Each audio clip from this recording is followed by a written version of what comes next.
TV 타임즈.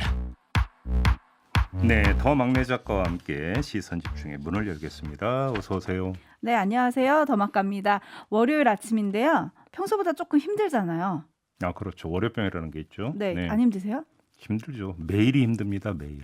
운동 네. 좀 더 열심히 하시고요. 예. 네, 많은 분들이 인사 전해주고 계신데요. 한대현 님이 좋은 아침은 시선 집중과 함께 라고 인사 보내주셨고요. 네. 이은하 님이 날씨가 덥고 습합니다. 건강 잘 챙기고 방역 수칙 잘 지킵시다. 오늘 서울이 33도라고 지금 예고가 나왔죠. 네, 와, 올 여름 엄청 더울 것 같아요. 그죠? 그러니까요.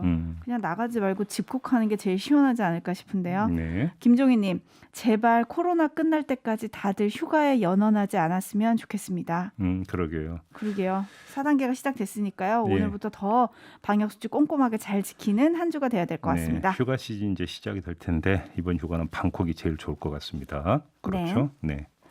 자, A스탄 가볼까요? 네, 지난주 저희가 김부겸 총리랑 인터뷰를 하면서 여성가족부 폐지 주장을 어떻게 생각하냐 물어봤잖아요. 네. 그랬더니 김부겸 총리가 대답하기를 그 폐지 주장은 오해에서 비롯된 거다. 여가부는 많은 성과를 냈고 토론해 보면 여가부의 중요한 역할이 드러날 거다라고 했는데 국민의힘 인사들이 쏘아올린 여가부 폐지 논란이 통일부 폐지 공방으로까지 번졌습니다. 네. 이준석 대표가 여가부 폐지 근거로 성과 없는 부처는 없애는 게 맞다며 통일부 폐지를 들고 나온 건데요.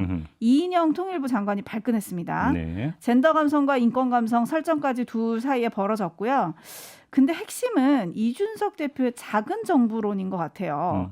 부처도 가성비로 따져야 하는 건지 이준석 대표의 이런 폐지 주장 어떻게 보세요? 뭐 효율성 이야기했던데요. 통일부 폐지 주장을 하면서 그러니까 그러게요. 가성비 따진다고 봐야 되는 건데 자, 그 주장의 합리성은 주말 사이 그리고 오늘 조간까지 뭐 많이 다뤘더라고요. 네.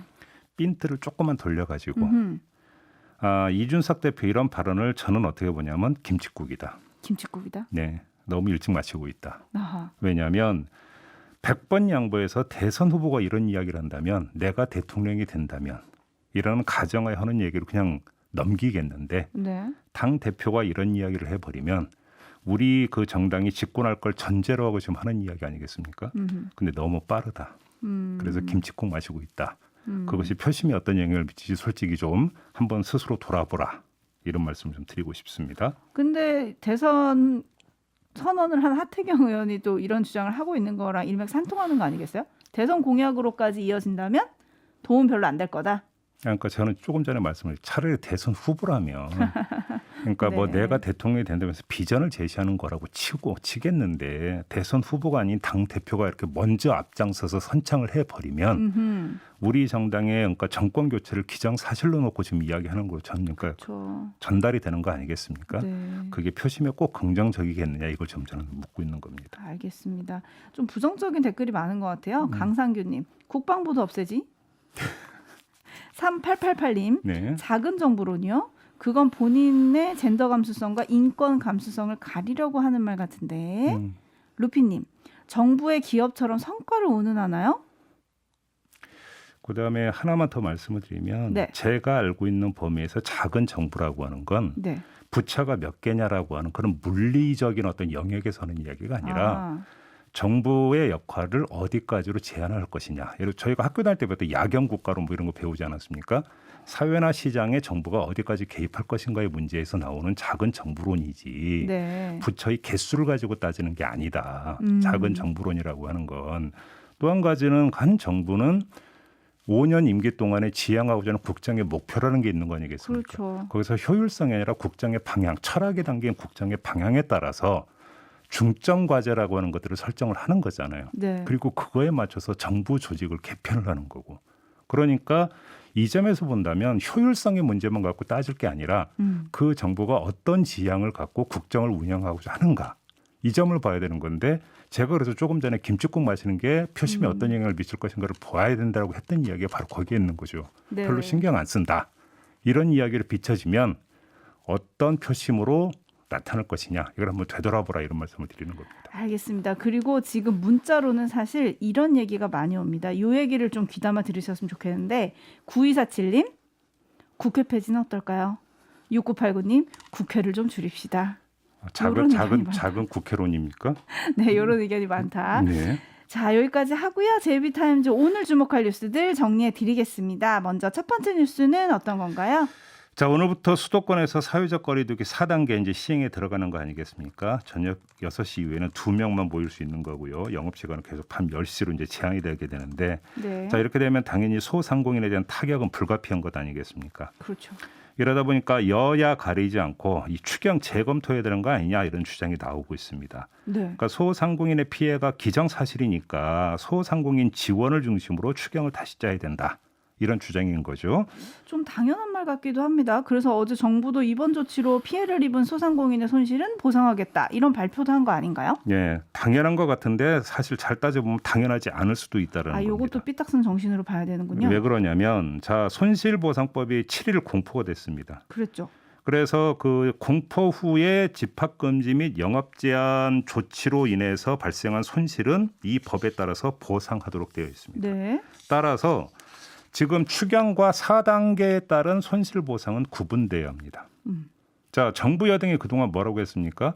소급 적용 안 하는 대신에 그동안의 피해를 두텁게 지원하겠다. 그랬죠. 그래서 소상공인을 두텁게 지원하기 위해서 이번 추경의 상당 부분을 여기에 배정을 했다고 주장을 했던 거 아니겠습니까? 네. 그러니까 지금 추경에 들어가 있는 소상공인 지원분은 거리두기 4단계 격상에 따라서 발생하는 손실 보상분이 아니라 그 이전에 대한 어떤 지원분이라는 겁니다. 네. 그러니까 일단 이거는 손을 댈 수가 없어요.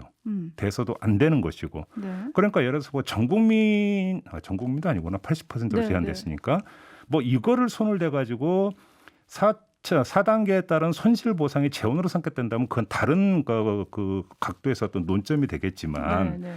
추경은 어디까지나 이전 어떤 그 피해에 대한 지원이라고 하는 것들을 분명히 정부에도 밝혀왔기 때문에 뭉터기로 묶어 들어가지 말라. 이런 말씀을 좀 드리고 싶은 거고요. 첫째. 그다음에 이 본격 검토해야 되는 건 추경안이 아니라 사실은 손실 보상 방안인 거예요. 네. 그러니까 보상금의 산정 방식이라든지 지급 시기 등은 다 세부 기준에 해당이 되는 건데 이건 손실보상 심의위원회를 꾸려서 여기서 심의해서 중소벤처기업부 장관이 고시하도록 했는데 네. 아직 발동을 안 걸고 있거든요. 그렇지 않습니까? 그렇죠. 지금 시급히 마련해야 되는 건 이거고 네. 이거는 지금 추경과 별개로 가져가는 문제다. 분명히 선을 그을 필요가 있는 거죠. 그런데 여당 내에서조차 이번 추경의 쓰임새를 다시 생각해야 된다. 4차 대유행 초입에 소비 쿠폰 등 소비 진작 지원은 빼고 이걸로 소상공인이랑 자영업자를 지원하자. 뭐 대선 후보들도 이런 주장을 하던데요. 그러니까 바로 그거죠. 그러니까 예를 들어서 그 캐시백 네.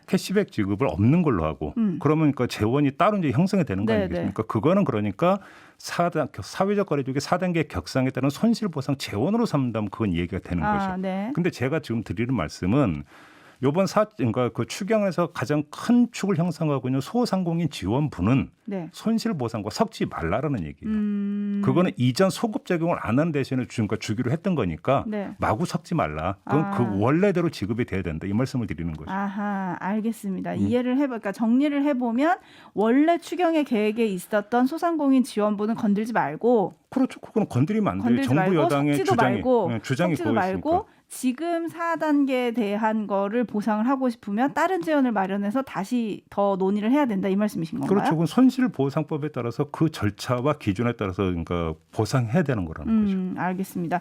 참고로 올해 5월까지 거친 세수가 작년보다 43조 원이 늘었다고 그러더라고요. 네. 이 얘기를 왜 드리냐면 한 달 전에 추경안을 짤 때보다 더 늘어난 거예요. 그러니까 추경의 규모를 오히려 더 많이 하는 건 어떻겠냐 이런 얘기들도 지금 나오고 있는데요. 네. 근데 문제는 손실보상 기준을 누구한테 어떤 기준으로 얼마를 줄 거냐 이게 사실은 중요한 거잖아요. 그래서 시급한 게 그거라고 지금 말씀드린 게 네. 그거예요. 근데 이게 단계가 굉장히 복잡하더라고요. 정한 단계가. 잘 될 수 있을까요? 거기다가 이번 법에 따르면 이 원래는 법 공부일도 3개월 안에 발생한 손실은 올해 안에 지급하도록 돼 있어요. 네. 보상금을. 네. 그렇기 때문에 시간을 지금 허비할 수가 없어요. 법에 따라서 올해 안에 지급하도록 되어 있기 때문에 그러니까요. 빨리 기준을 마련하더라도 그 기준에 또 선별하는데 엄청 오래 걸 거 아닙니까? 그러니까. 보상 선별하는데 시간이 별로 없다라는 거예요. 그러게요. 저희가 어제 취재차 자영업 하시는 몇 분들을 통화를 해봤는데 다들 너무 힘들다는 말만 하시던데 그러니까요. 이게 이렇게 늦어지면 어떻게 될까요? 좀 정부가 속도를 냈으면 좋겠고요. 아 그리고 지금 안내 말씀 하나 드릴 게 있어요. 유튜브로 함께 해주시는 분들 오디오에 지금 문제가 있다 이런 댓글을 좀 보내주고 계신데요. 유튜브에서요? 저희가 지금 네. 기술 점검 중입니다. 빨리 해결하도록 하겠습니다. 조금만 참고 함께해 주시길 바라겠고요. 네. JB타임즈 다음 주목할 뉴스로 넘어가겠습니다. 오디오로 먼저 만나보시죠. 친인척의 비리가 권력의 비리를 만듭니다. 이명박 정권 시절의 만사 형통 영일대군을 기억하십니까? 박근혜 정권의 탄핵을 만든 최순실 사태를 잊어버리진 않으셨죠. 가족과 측근에 대한 검증은 정권의 도덕성과 청렴성에 직결된 문제입니다. 가급적 검증은 후보자로 한정해야 한다. 이재명 지사의 이 말씀이 조국의 가족을 탈탈 털어내던 윤석열 씨의 부인과 장모의 비리를 덮고 가자는 말씀은 아니시겠죠.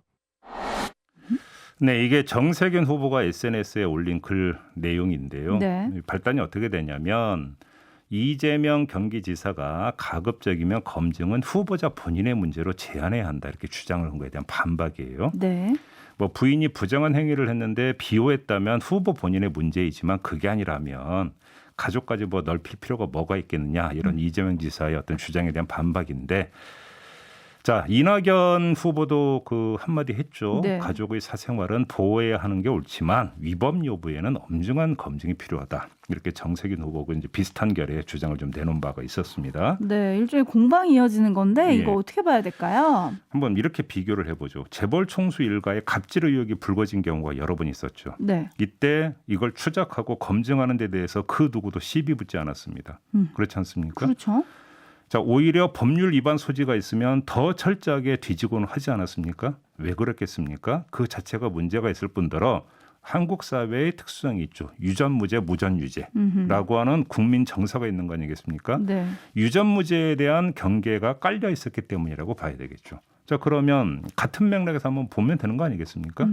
자, 권력자 가족 의혹에 대해서 대충 넘어가면 유권무죄 논란이 불거지게 되고 그건 법치의 근간을 흔들어 버리게 되는 거 아니겠습니까? 네. 바로 이것 때문에 가족에 대한 엄중한 검증 이걸 좀 주장을 하는 거고요. 제가 볼 때는 핵심은 이낙연 후보의 말에 있는 것 같습니다.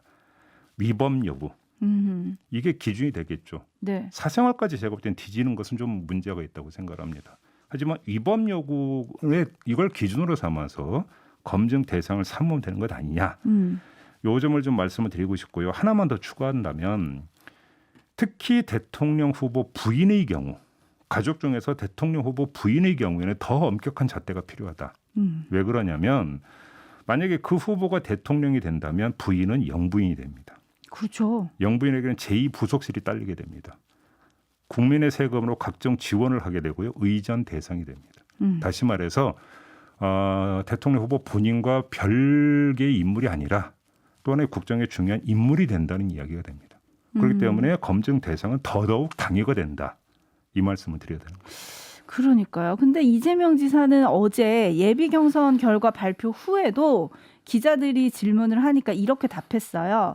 후보의 가족도 독립된 인격체다. 결혼하기 전에 있었던 일을 결혼한 남편이 책임지게 하면 그건 좀 심하지 않나. 만약에 결혼 전의 일이 결혼 후까지 이어져 본인이 책임질 만한 상황이 의심되거나 의혹이 제기되면 그 점은 철저하게 검증해야 한다. 왜 이런 기준을 강조하는 건가요? 여기서 그러니까 제가 볼 때는 약간의 그 네. 오해의 소지가 발생이 되는 게 책임지게 한다라고 하는 것. 네. 책임지게 한다라는 게 아니죠. 음흠. 지금 검증을 하면서 그러니까 그래서 가족의 어떤 문제가 나오면 후보에게 책임을 지게 한다라고 하는 어떤 이런 어떤 그 접근법이 아니라 네. 자. 이런 어떤 그 문제가 만약에 대통령이 됐을 때 우리 그 대한민국 현대사에서는 친인척 비리라고 하는 것들이 허다하게 발생을 했었다라는 것이죠. 네. 그것이 국정을 난맥으로 만들고 혼란으로 연결됐던 것이 한두 번이 아니지 않습니까? 그렇죠. 그것들을 어떻게 차단해 들어갈 것인가라고 하는 차원에서의 사전 경계의 측면도 있는 것이죠. 단순히 후보에게 책임을 묻는다 안 묻는다의 문제를 떠나서 네. 바로 그런 맥락에서 특별감찰관 같은 경우는 대통령 친인척에 대해서 계속 감찰을 하도록 법으로 명시되어 있는 거 아니겠습니까? 그렇게 따지면 대통령 가족이 무슨 죄라고 특별감찰관에 감시하에 놓여야 되는 겁니까? 네. 그럼 그것도 문제가 있는 거 아닙니까? 이런 게 아니잖아요. 맥락으로 봐야 되는 거죠. 무슨 사법적 책임을 져라. 이런 차원의 얘기는 아니지 않습니까? 알겠습니다. 검증을 어디까지 할 거냐 뭐 이런 공방인데요. 좀 더 진행 상황을 지켜보도록 하고요. 한편 어제 민주당 컷오프 결과가 나왔습니다. 네. 최문순 강원지사, 양승조 충남지사가 탈락을 했고 6명의 후보가 추려졌습니다. 네. 순위는 비공개예요. 뭐 득표로 안 나왔죠? 네, 여러 가지 버전의 지라시가 돌고 있다는데 그건 다 가짜입니다. 네. 여러분 믿지 마시고요. 자, 본경선의 판도 어떻게 예상하십니까? 뚜껑을 열어봐야 된다라는 어허. 말로 대신하겠습니다. 왜 그러냐면 저희도 오늘부터 네. 본경선에 진출한 6명의 후보에 대한 이제 그 집중 인터뷰가 릴레이로 진행이 되는 상황 맞습니다. 아니겠습니까? 저희도 엄정 중립을 지켜야 되는 거고요. 참고로 오늘은 3부에서 통으로 터서 이재명 경기지사 인터뷰가 예정이 되어 있습니다. 아, 예고 멘트는 제 건데 제 걸 가져가셨군요. 미안해요. 알겠습니다. 지금 민주당이 선거인단 모집 중이잖아요. 김재원 국민의힘 최고위원도 참가를 했다고 인증샷을 올렸어요. 이거 어떻게 봐야 됩니까? 그냥 한 말씀만 드리겠습니다. 되게 한가하신가 봐요.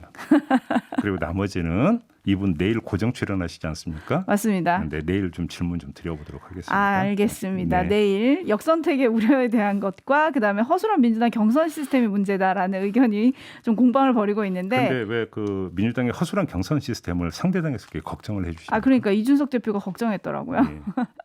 네, 요 얘기는 뭐 본인에게 한번 물어보도록 하고요. 네. 오늘부터 대선 예비 후보 등록이 시작이 되더라고요.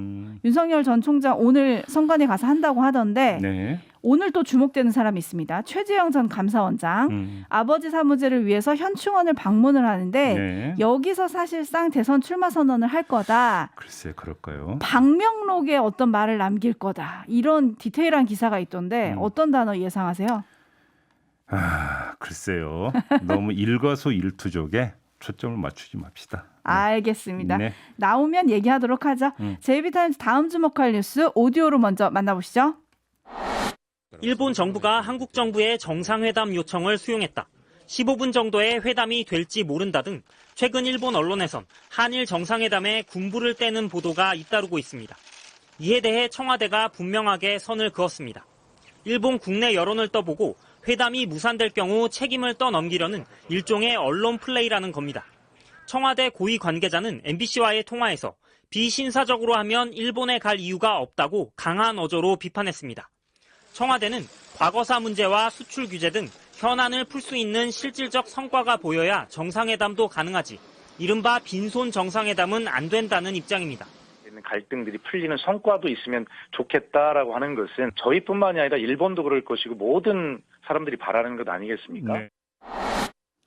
조금 전에 저희 인터뷰 지금 그렇습니다. 오디오가 나간 거죠. 네, 박수현 국민소통수석이었습니다. 네, 외교부 당국자도 어제 한마디 했어요. 네. 최근 한일 양국이 외교 채널을 통해서 도쿄올림픽을 양국 간 현안 해결의 계기로 활용하는 방안을 협의해 왔고 특히 현안 해결의 모멘텀이 마련되고 적절한 격식이 갖춰진다는 전제하에 한일 정상회담 개최 가능성도 검토한 건 사실이다.